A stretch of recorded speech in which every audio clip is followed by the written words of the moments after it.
Hi guys, কি খবৰ? নিশ্চয় ভালেই চাগে। মোৰো বৰ্তমান ভালেই। আপোনালোকে যদি মোৰ চেনেলটো চাই আছে তেতিয়াহ'লে ৱেলকাম টু মাই চেনেল। আপোনালোকক মোৰ অন্য এটি ভিডিঅ'লৈ স্বাগতম জনাইছোঁ। আজি মই ডিনাৰত কি ৰান্ধিছোঁ সেয়া আপোনালোকৰ লগত শ্বেয়াৰ কৰোঁ বুলি ভাবিছোঁ, সেয়েহে মই ভিডিঅ'টো বনাইছোঁ। এয়া মই আটা মাৰিব লৈছোঁ। মই আটা মাৰিবলৈ ময়দাও অলপ ব্যৱহাৰ কৰিছোঁ আৰু আটাও অলপ ব্যৱহাৰ কৰিছোঁ। মানে একাপ ময়দা আৰু একাপ আটা ব্যৱহাৰ কৰিছোঁ আমি দুজনে খাবৰ কাৰণে। আৰু এয়া মই মানে ৰুটিখিনিত দিবলৈ মই কস্তুৰী মেথি অলপ ভাজি লৈছোঁ। যদি নভজাকৈ দিয়া হয় তেতিয়া ভালকৈ মিহি নহয়, আৰু যদি ভালকৈ ভাজি লোৱা হয় তেতিয়া ভালদৰে মিহলি হৈ যায়। আৰু এয়া মই এখন কেৰাহীত তেল অলপ দি তাতে মই জলকীয়া এটা আৰু পিঁয়াজ অলপমান কাটি দি দিছোঁ। এইখিনিত মই দালি তেল মাৰিবৰ কাৰণে ভাজিছোঁ। আজি দালিখিনি ভাবিলোঁ কেৰাহীতে সিজাই পেলাইনি খাম, সদায়নো কুকাৰত সিজাই কিমাননো খাম, সেইটো কাৰণে আজি মই কেৰাহীতে দালিখিনি বনাবলৈ লৈছোঁ। এয়া মই পিঁয়াজ আৰু জলকীয়াটো ভালদৰে ভাজি লৈ দালিখিনি দি দিলোঁ। এতিয়া আন এখন কেৰাহী পাতি লৈ তেলখিনি মই গৰম হ'বলৈ দি ল'লোঁ আৰু যোনখিনি ডিম মই বইল কৰি ৰাখিছিলোঁ সেই ডিমখিনিত মই ধুনীয়াকৈ নিমখ হালধি সানি ফ্ৰাই কৰি ল'ম। আৰু এয়া চাওক, ডিমখিনি ভালদৰে ফ্ৰাই কৰা হৈয়ে গৈছে। ডিমখিনি জোল বনাবলৈ মই কাজু বাদাম কেইটামান তিয়াই ৰাখিছিলোঁ আৰু বিলাহী এটা মই এনেধৰণে কাটি লৈছোঁ।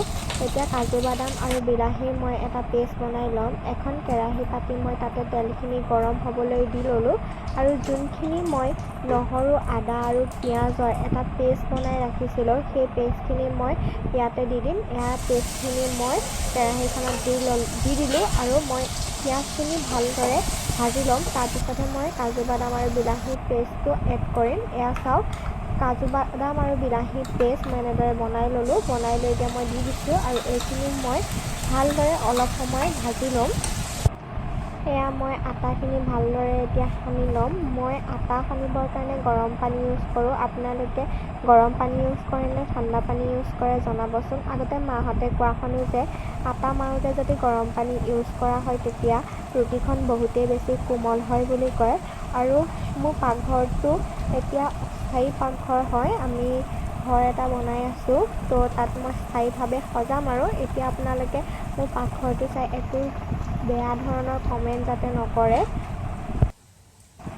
এতিয়া পিঁয়াজ, বিলাহী, আদা নহৰু পেষ্টটো ভালদৰে ভজা হৈ গ'ল। মই সেইটো কাৰণে ডিমখিনি দি দিলোঁ আৰু এতিয়া পানী যোগ কৰি দিছোঁ। এয়া হৈয়ে গ'ল ডিমৰ তৰকাৰী। আৰু ভাবিছোঁ যিহেতু দালিও বনাইছোঁ, ভাতৰ লগত খাবৰ কাৰণে মাছৰ অলপ গুড়ি ভাজা কৰোঁ। সেইটো কাৰণে মই মাছ এপিচ ফ্ৰাই মাছ মানে গৰম কৰি লৈছোঁ আৰু এপিচ কেঁচা মাছ মই ভাজি লৈছোঁ। এতিয়া মই সেই ভজা মাছখিনি কাঢ়ি লৈ একেখন কেৰাহীতে তেল অলপ গৰম হ'বলৈ দি ল'লোঁ আৰু এয়া মই সৰু সৰুকৈ পিঁয়াজ কাটি ৰাখিছিলোঁ সেই পিঁয়াজখিনি মই ভালদৰে ভাজি ল'ম। আৰু মই ইয়াত দুটা জলকীয়াও সৰু সৰুকৈ কাটি দিছোঁ। যদি জ্বলা হয় ভাজিখন তেতিয়া খাই বহুতেই বেছি ভাল লাগে। আৰু এতিয়া মই মাছৰ পৰা মাছৰ হুলখিনি ভালদৰে আঁতৰাই ল'লোঁ। মানে দীঘল দীঘল হুলখিনি আঁতৰাইছোঁ, সৰু সৰুখিনি আঁতৰোৱা নাই বাৰু। তাৰপিছত এয়া ভালদৰে মই ভাজি ল'ম।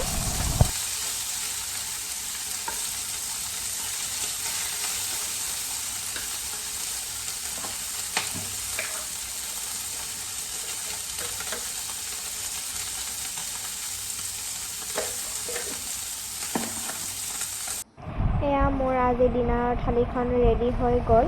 মই এয়া ভাত অলপ লৈছোঁ আৰু মই সৰু সৰুকৈ পিঁয়াজ অকণমান কাটি লৈছোঁ, ডিমৰ গ্ৰেভি বনাইছোঁ, দালি বনাইছোঁ, মাছৰ গুড়ি ভাজা বনাইছোঁ, নেমু কাটি লৈছোঁ আৰু মই এখন ৰুটি লৈছোঁ। আপোনালোকে যদি মোৰ ভিডিঅ'টো চাই ভাল পালে তেতিয়াহ'লে please like, comment, share and subscribe কৰিব।